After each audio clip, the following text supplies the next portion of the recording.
Sans-abri, affamés et confrontés à un avenir incertain, ces Arméniens de souche ont été évacués vers cet aéroport fermé par les casques bleus russes après que l'Azerbaïdjan a lancé ce qu'il a appelé une opération antiterroriste dans le Haut-Karabakh. Les Azéris sont entrés dans le village le matin.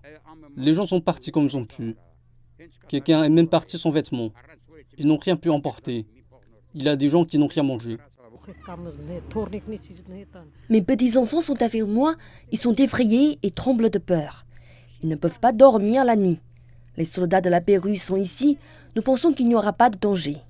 Et donc nous restons à l'aéroport, même si nous dormons à Toulouse dans une voiture. Dimanche, le chef de la région séparatiste a déclaré que les 120 000 Arméniens de souche de la région partiraient pour l'Arménie, parce qu'ils ont peur de ce qui se passera s'ils restent. Les Arméniens du Haut-Karabakh continuent d'être sous la menace d'un nettoyage ethnique. Ces derniers jours, l'aide humanitaire est arrivée, mais cela ne change pas la situation. Il y a moins que de véritables conditions de vie ne soient créées pour les Arméniens du Haut-Karabakh dans leurs maisons et que des mécanismes efficaces de protection contre le nettoyage ethnique. Alors la probabilité que les Arméniens du Haut-Karabakh considèrent l'exil de leur terre natale comme le seul moyen de préserver leur vie et leur identité augmentera.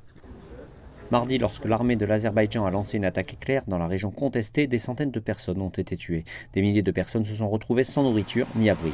Une petite partie de l'aide est arrivée, mais elle est loin d'être suffisante. Et les gens ont peur de rentrer chez eux. L'Azerbaïdjan a promis de garantir leurs droits.